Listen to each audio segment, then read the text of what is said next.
Guys, I presume you know each other, Hitch and Deeksy. We do. And it's amazing how the three of us have got the same size.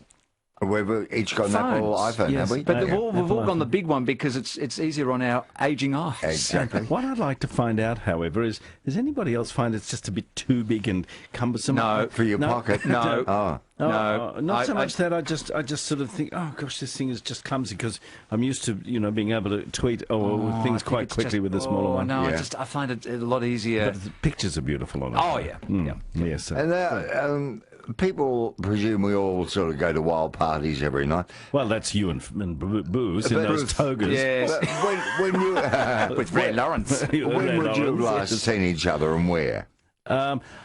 That's a brilliant question. My son has seen you a lot more than I have. Yes, because Tim used to be here on a Yeah. Monday night. I think it was Monday night, Yeah, one right. night of the week, and was fantastic and knew all about the industry and was Yeah, a real loved it. and wanted to learn from professionals, which I think I'm never quite sure.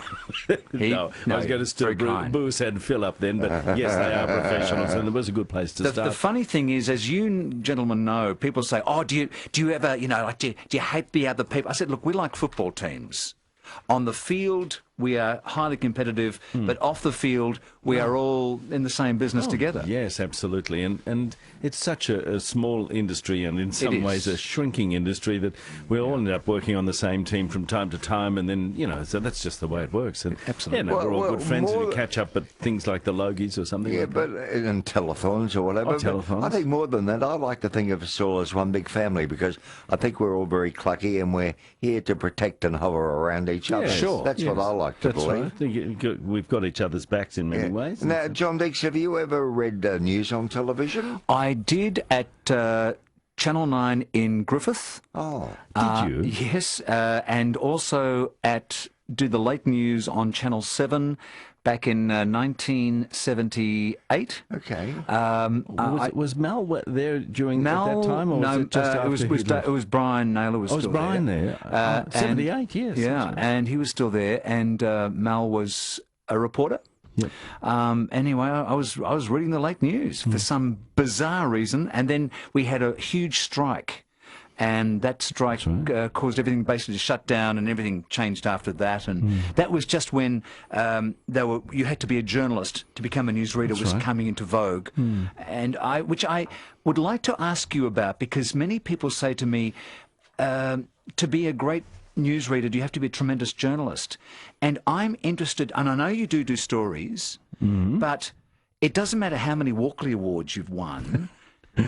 It doesn't matter how many awards in journalism you have, if you can't communicate like you do and like Pete does on Seven and other places, it doesn't matter because the public care about if you're actually telling them the story. So what I'm saying is Brian Naylor, Brian Henderson, the people who came before us, or before you guys, were all out of radio who had to read copy. Scripts of, selling soap or whatever, and they would basically use those skills to sell news stories. Yes, and I think radio is a fantastic, it's a fantastic proving ground. It's a wonderful career in itself, but it's a fantastic proving ground. And to anyone who's interested in getting into the industry, I always urge them, do something on radio, community radio, anywhere you can, do something, because I think there you learn how to talk and learn how to fill up time and, get your thoughts out on air. Not that I'm doing a particularly good job of that tonight, but you know what I mean. It does sort of train you as being able to convey a message and get the story across. But you will not become a newsreader in 2015 unless you have a journalistic background. I think probably not. I think more and more people are able now to start doing that. When I started, not that I'm not claiming to be any great expert here, but when I started, there were cadetships at newspapers, but there was no other way of getting training in broadcasting regarding the news. So you got a job, as I did in a newsroom when I not long after I left school, and you learnt on the job, writing and rewriting copy for every half hour and all that sort of stuff. And now, of course, everyone is expected to have done a journalism degree course, to have done some work experience and get to know people in the industry, get to know you or Mitch or whoever, and do some networking and find their way into the industry that way. And of course, serve their apprenticeship out in in regional Australia somewhere. Yeah. That's how it works, I think. I just am able to assist a lot of our journalists who come in to 7 who have never done any radio. They have no presentation ideas, so I'm able to work with a lot of the younger ones with their voice skills, the way they can communicate on how they use the microphone when in the booth, when they're charging in to do their story because the editor needs it quickly. So I think the skills, the presentation skills are very, very important, as the journalistic skills, of course. But the presentation, because unless you can sell the story... That's right. And I must say, oh gosh, working with a team, a young team, they are so brilliant. I mean, I was looking at Ed and Woolley tonight, for instance, but all of the reporters are the same. Lexi, we did a cross to Lexi tonight, and they are able to do without any ums, no ahs. They just, if they're expected to do 20 seconds, they just do it off the top of their head to the camera. And they might be standing out in 2-degree temperatures in the middle of nowhere, and they just nail it every time. And I think, how do you do that? That's a real gift. That's a real art. And somebody like Tony Jones is so amazingly witty and funny and talented and clever. And Tony was, we were just saying tonight about Cross, how these kids can nail it every time. It's really, it's really they are, inspiring and because now, scary. and the thing is that as on 7 News and others, like on 9 as well, you do these live crosses all over the place, and the technology is there to be able to do it much more, and people expect to see you there, and the kids do have to basically ad-lib and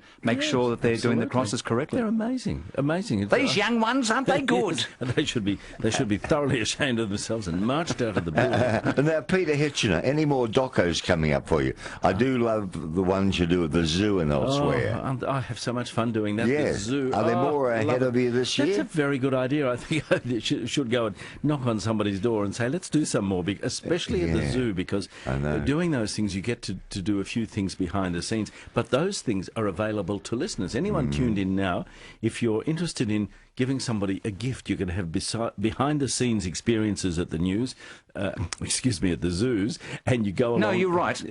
and also at the news, but you can go along to the zoo shop and purchase these things, and you can go and feed the tigers, for instance. Oh, how exciting. And they love that they feed them... some milk, I think it's lactose-free milk, and the tigers just love it. And here are these huge tigers, and you get to feed them. You're kidding? Yes, but mind you, there's a fence between you, and you don't get to touch them even through the fence.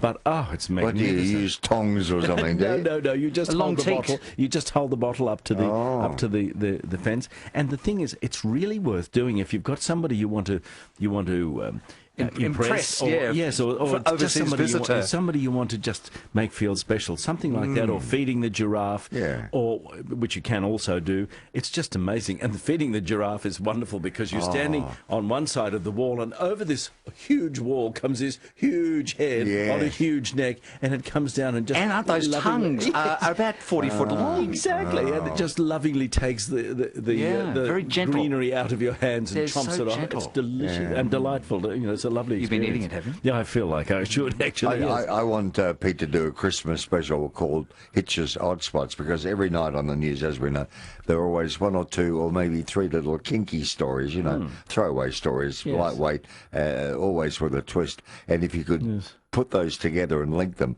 I think it'd make a wonderful end of the year. Could be good fun. Who could forget Lenny Kravitz last night, his wardrobe malfunction on stage? There he was on stage in Sweden. Oh, his pants split. Yes, he was in these very tight leather pants and just, doing a little bit of on-stage gyrating, and just went into a bit of a squat, and suddenly everybody in the front row got to see Trivia everything. question. Yes. For the car. Yes.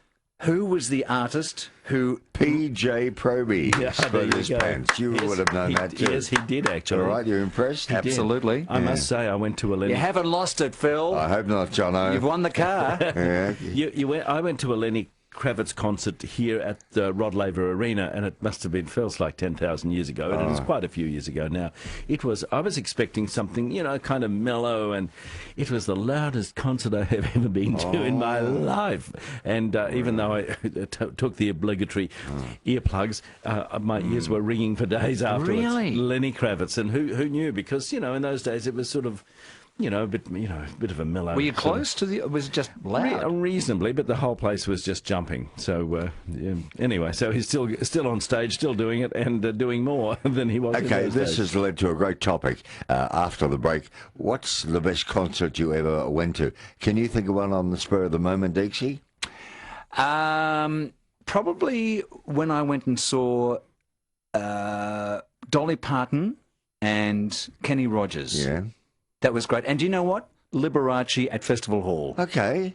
Really? That was really quite... Really? Oh, yeah, I was knocked out. Isn't that amazing? And for you, Peter, a standout concert? One show that I just couldn't abide, and it's not playing anywhere, so I'm allowed to say it. Yeah. We Will Rock You. It was a Queen tribute thing, tribute show.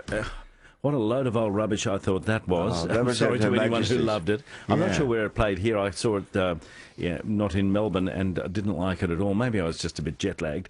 The one I really liked, though, was an opera, and I don't know if anyone anyone else listening has ever seen this opera. It's called Einstein on the Beach. It lasts about 4 hours and 15 minutes. There is no interval, no intermission.